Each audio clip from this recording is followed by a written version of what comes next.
za watu ikiwemo pamoja na haki za watuhumiwa. Kwa hiyo kwa mujibu wa sheria ya mwenendo wa makosa ya jinai kuna haki mbalimbali ambazo zimetajwa mle na ningependa nyie kama wananchi muweze kuzifahamu.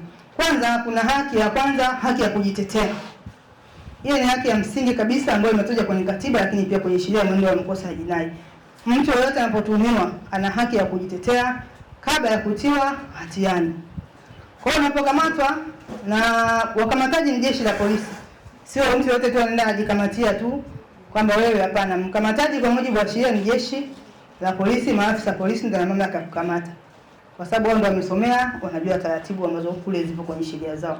Kwa hiyo ukikamatwa ukapelekwa mbele ya polisi, pale watachukua maelezo yako na wewe utapata nafasi ya kujieleza pale ili ajue anaandika nini kwenye ile faili. Baada ya kuandika itapelekwa kwa mwanasheria wa serikali, waendesha mashtaka, wale kule watatengeneza charge au hati ya mashtaka. Baada ya kutengeneza hati ya mashtaka itapelekwa mahakamani. Mahakamani kule hakimu sasa naye ana kazi yake. Tumegawanyika si wanasheria kwenye sehemu tofauti tofauti.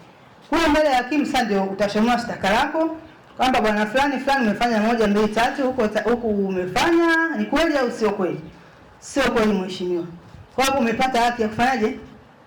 Hajasema moja kwa moja X umeiba, amesema amekuuliza, unasema si kweli mheshimiwa.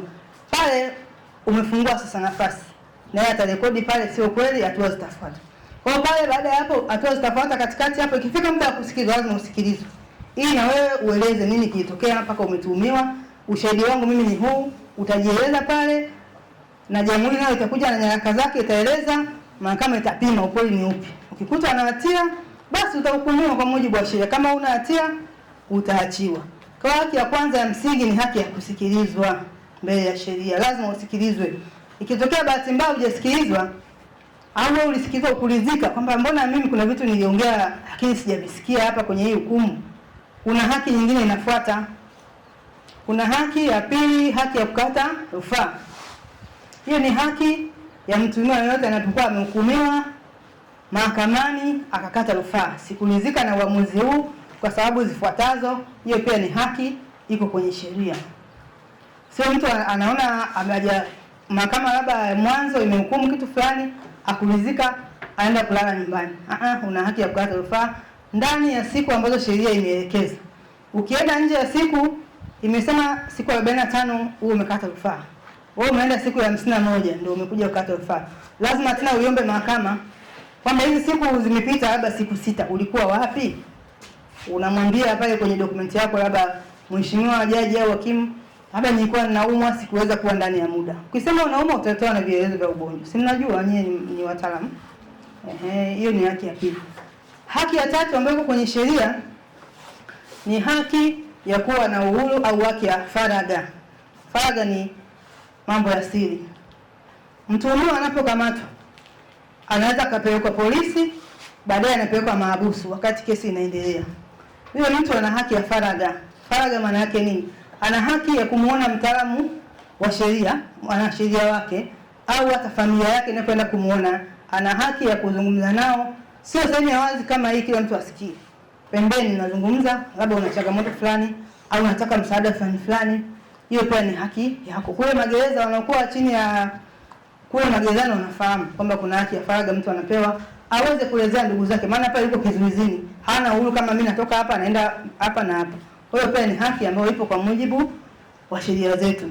Lakini haki nyingine ambayo imetamkwa kwenye sheria ambayo mtuhumiwa anayo ni haki ya kupata msaada wa kisheria. Huo msaada wa kisheria kwa mujibu wa sheria ya msaada wa kisheria sio kila mtu ana haki hiyo. Sababu kuna wengine ana uwezo wa kumtafuta wakili akamsaidia. Kuna wengine amekamatwa hana uwezo kabisa kuweza kujitetea mbele ya sheria.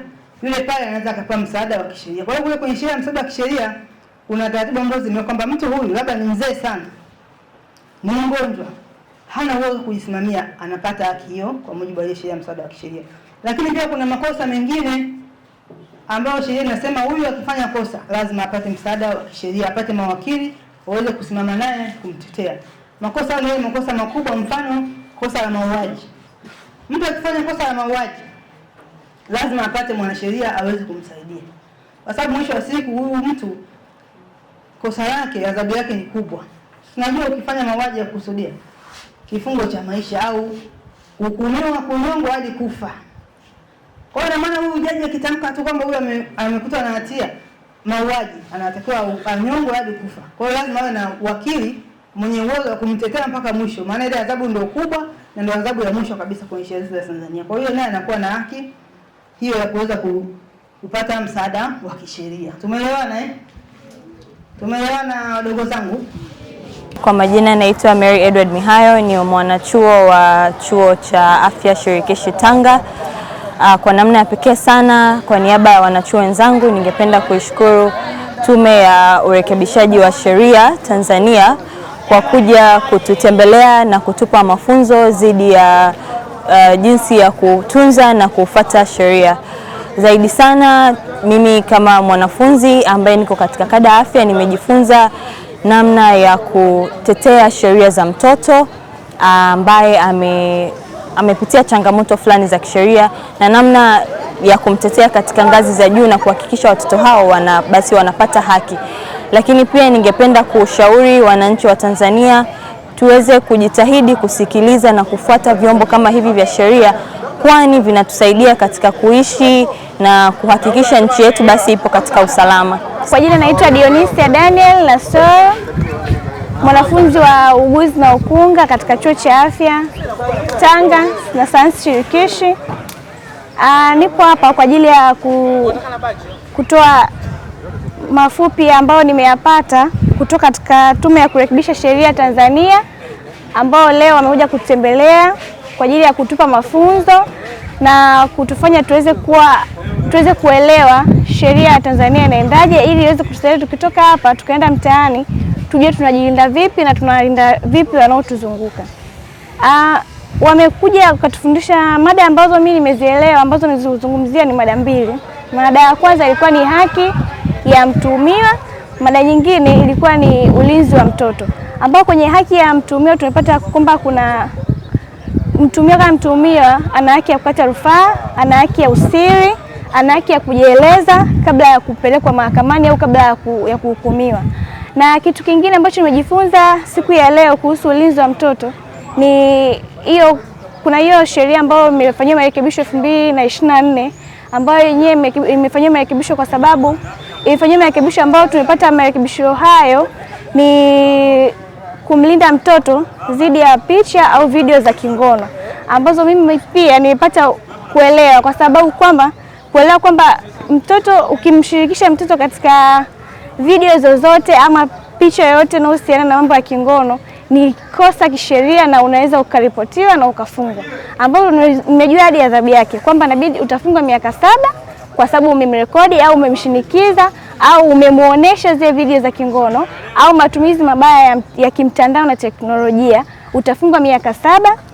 Pia utapewa adhabu ya milioni 50. Kwa hiyo kutokana na haya mafunzo na kuja kutembelea hii Tume ya Kurekebisha Sheria Tanzania, nimeweza kuelewa hicho, na kwa kuwa nimeelewa, ina maana nitatoa funzo kwa wale ambao tulikuwa nizunguka na kuendelea kuhimiza, kwa sababu mimi nilikuwa sijui kama kuangalia tu hivi unawashangaa unaona tu video ya kingono na unasambaza, nilikuwa tu nikichakalia, kumbe ni kosa kisheria. Kuanzia leo sasa ni kwenda kuambia na wenzangu kwamba ukiona taarifa kama hiyo umetusihi tutoe taarifa sehemu husika na wala sio kushare au kusambaza hiyo video, kwa sababu unakuwa unamzalisha mtoto pia, na sio vizuri kwa mtoto kwa sababu unamuondolea uwezo wa kujiamini. Asante sana.